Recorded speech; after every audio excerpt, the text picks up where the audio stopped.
दिल्ली की भीषण गर्मी, हीट स्ट्रोक, तापघात से कई कई लोग घायल हो जाते थे।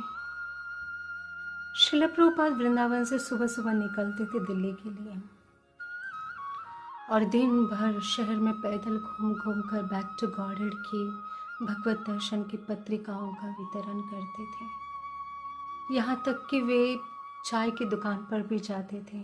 वहाँ पर बैठे हुए लोगों से वे विनती करते कि आप इस भगवत ज्ञान को पढ़िए, अपने जीवन के मूल उद्देश्य को समझिए। किंतु उनमें से कोई भी इतनी रुचि उस समय नहीं दिखाते थे।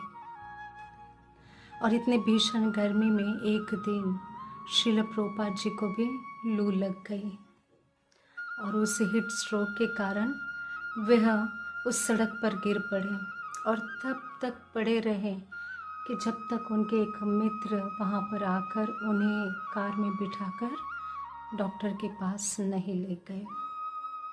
पुनः एक दिन ऐसे ही वहाँ पर एक बैल की सींग श्रील प्रभुपाद जी को लगी और वे रास्ते पर ही गिर पड़े कई लंबे समय तक। 1950 का वो समय श्रील प्रभुपाद जी के लिए अत्यंत कठिनाई से भरा साबित हुआ। दिल्ली में आवास की व्यवस्था नहीं थी और उतनी लक्ष्मी भी उनके पास पर्याप्त नहीं थी कि वे वहाँ किराया देकर रह सकें। इसलिए श्रील प्रभुपाद प्रतिदिन वृंदावन से दिल्ली और दिल्ली से वृंदावन आते जाते थे। एक दिन श्रील प्रभुपाद वृंदावन में बैठकर अपनी विरक्त एकांत मुद्रा में एक बांग्ला कविता लिखी जिसका शीर्षक है वृंदावन भजन। उसके प्रारंभिक पद्यांश जो है वो विशेष रूप से व्यक्तिगत तथा आत्मपरिचायक है। वृंदावन धाम में बैठा हूँ मैं अकेला, आप अवश्य पढ़िएगा। उस कविता में विपरीत परिस्थितियाँ होने के पश्चात भी श्रील प्रभुपाद जी अपने गुरु के आदेश का पालन करने के लिए अत्यंत लालायित थे, अत्यंत उत्सुक थे। और उस आदेश का पालन करने के लिए श्रील प्रभुपाद जब विदेश पहुँचे तो वहाँ पर उनके परिचित कोई थे नहीं। अपरिचित देश, अपरिचित सारे लोग, आवास निवास की कोई व्यवस्था नहीं, कुछ भी प्रभुपाद जी को पता नहीं था। और उस समय अमेरिका के जो हिप्पीज थे वे वहाँ के सरकार के लिए परेशानी का कारण बन चुके थे, क्योंकि वे ना के बराबर वस्त्र पहनते थे, दिन भर नशे में धुत रहते थे, रात में भी वे ऐसे कोई भी गलत कार्य नहीं था कि वे नहीं किए थे। किंतु श्रील प्रभुपाद फिर भी उन हिप्पीज को प्रचार किए। श्रील प्रभुपाद जी ने उनमें से एक युवक को पूछा कि आप ये नशा क्यों करते हो?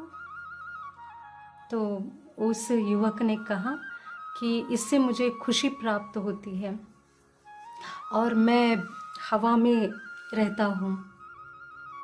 तो श्रील प्रभुपाद जी ने उनसे कहा कि यदि मैं आपको इससे भी बड़ा नशा दूँ तो? वो युवक आश्चर्यचकित मुद्रा में प्रभुपाद जी को देखने लगा और कहा, इससे भी बड़ा नशा कोई है? बताओ बताओ, जल्दी जल्दी बताओ, वह कौन सा नशा है, मैं लेना चाहता हूँ। प्रभुपाद जी ने उनसे कहा कि यह आध्यात्मिक नशा है। जब भगवान के हरि के नाम जप से आपको प्राप्त होगा, आपको भगवान की वाणी को सुनना होगा, अर्थात भगवद गीता को सुनना होगा, संकीर्तन सुनना होगा, करना होगा, और ऐसा नशा आपको प्राप्त होगा कि यदि आप चाहो तो भी इस नशे को उतार नहीं पाओगे। और वे हिप्पीज धीरे धीरे श्रील प्रभुपाद जी की बातों को सुनने लगे, भगवद गीता भागवतम के प्रवचन को ग्रहण करने की कोशिश करने लगे। किंतु इतना आसान भी नहीं था कि उन हिप्पीज को प्रचार करना। शुरू शुरू में वे सारे हिप्पीज प्रभुपाद जी को अत्यंत परेशान किया करते थे। उनमें से कई तो श्रील प्रभुपाद जी जब शौचालय में कतार में खड़े रहते थे तो प्रभुपाद जी को पीछे की ओर ढकेल देते थे और स्वयं आगे जाकर खड़े रहते थे। कई कई लोग तो श्रील प्रभुपाद जी के, क्योंकि वहाँ नशा करते ही थे, तो वो श्रील प्रभुपाद जी के मुख के सामने सिगरेट का धुआं फूंकते थे, गुस्सा करते थे, चिल्लाते थे। किंतु फिर भी श्रील प्रभुपाद उन सबको ऐसे विपरीत परिस्थितियों में भी धीरे धीरे प्रचार कर रहे थे। अपने हाथों से उनको प्रसादी पवाते थे, सुंदर कीर्तन करके उनको सुनाते थे, क्योंकि वहाँ पर तो ये पब्स क्लब्स इनमें जो विभत्स संगीत चलता है तो उससे वे लोग तो परेशान थे ही, क्योंकि उनको उसमें रस नहीं मिलता था। शरीर झूमता था, मन नहीं झूमता था। और जब श्रील प्रभुपाद जी ने हरि नाम कीर्तन किया तो न केवल उनके शरीर झूमने लगे अपितु उनके मन भी डोलने लगे। और धीरे धीरे प्रभुपाद जी ने उनको हिप्पी से हैप्पी बना दिया। श्रील प्रभुपाद जब उन सब को हमारे भारत देश में सुंदर पहराव में अच्छे संस्कारों के साथ लेकर आए तो उस समय सबके लिए यह अत्यंत आश्चर्य का विषय था, क्योंकि उन लोगों को ना पहराव पता था, ना खान पान ठीक से पता था। प्रभुपाद जी ने उनको सब सिखाया।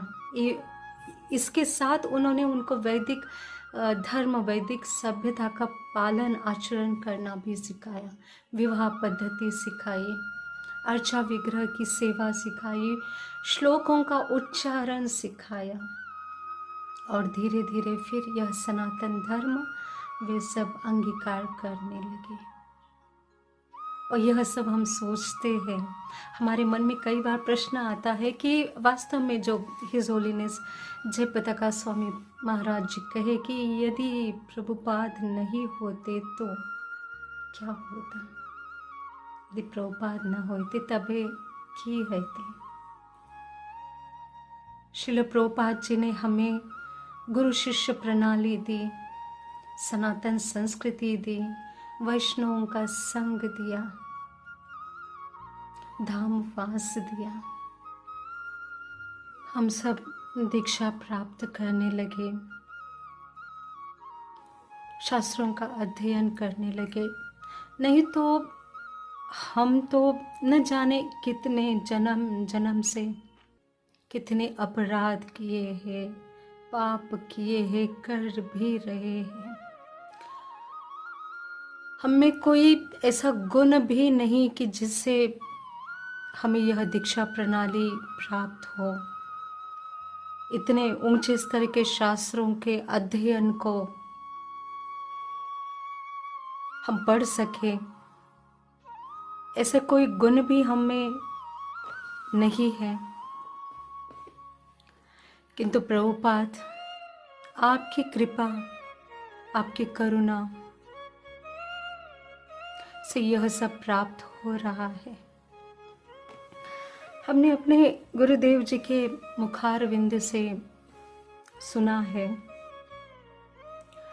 कि भले पुत्र कितना भी नालायक हो, अयोग्य हो, किंतु जितना पिता पुत्र को प्रेम नहीं देता, उससे कई गुना ज़्यादा एक दादा अपने पोतों को प्रेम देता है। आपकी प्रेम की याचना करते हुए आपके चरणों में हम अपने आप को एडमिट करते हैं, शरणागत होते हैं कि यह भटकना अटकना हम भी चाहते हैं बंद हो जाए, माया की बेताल नृत्य पर नाचना रुक जाए, पुनः हम भगवान के धाम लौटें, नहीं तो अनेक अनेक जन्म किस किस रूप में, किस किस शरीर में भटक चुके हैं, यह स्मरण भी नहीं।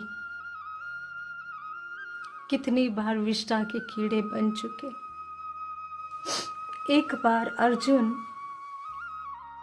भगवान श्री कृष्ण से पूछते हैं कि भगवान, यह जो चींटी है अन्न का एक कण लेकर चल रही है, उसका एक पैर टूटा हुआ भी है, क्या आप इस पर भी कभी कृपा करोगे? तो भगवान श्री कृष्ण ने कहा, अर्जुन 14 बार तो इंद्र बन चुका है। नारद मुनि जब स्वर्ग में इंद्र की जगह रिक्त देखकर भूतल पर इंद्र की वास्तविक स्थिति देखें कि इंद्र शूकर रूप में अपने शूकर शरीर में जो पत्नी है, बच्चे हैं, उनके संग विष्ठा का आस्वाद ले रहे हैं। श्री नारद मुनि ने उनसे कहा कि आप इंद्र हो, आपकी जगह वहाँ पर रिक्त है।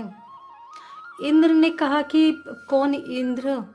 जो शूकर रूप में थे, मैं यहाँ पर संतुष्ट हूँ अपनी पत्नी के साथ, अपने बच्चों के साथ, और यह देखो कितना सुंदर स्वादिष्ट यह विष्ठा को प्राशन कर रहा हूँ, अर्थात उनके लिए तो वह खाद्य था। यदि यह स्थिति इंद्र की है तो हम जैसे, मुझ जैसे बद्ध जीव की स्थिति सोचकर भी हृदय कांपना चाहिए। इसलिए इस माया के जंजाल से मुक्त होने के लिए, बार बार इस जन्म मृत्यु के चक्र से छुटकारा पाने के लिए प्रभुपाद आपकी कृपा आवश्यक है, आपका आश्रय आवश्यक है। आज भी हम अपराध पाप जानते हुए अनजान अवस्था में कर ही रहे हैं। पूजा, लाभ, प्रतिष्ठा, इस शुक्र की विष्ठा में अब भी पड़े हुए हैं। आपकी कृपा ही हमें इन सारे भौतिक क्रियाकलापों से दूर करा सकती है और भगवत धाम श्री श्री राधा श्याम सुंदर के संग सेवा में पुनः एक बार अनुरक्त कर सकती है। आपकी कृपा, आपकी करुणा, शास्त्रों ने कहा है कि संत इतने कृपालु होते हैं, करुणामयी होते हैं, दयामयी होते हैं, सारे भूलों को क्षमा करते हैं। आप भी मुझ अधम को क्षमा करके इस जन्म जन्म के भवबंधन से मुक्त कीजिए, भगवान की सेवा में अनुरक्त कीजिए। यही मेरी हृदय की पुकार।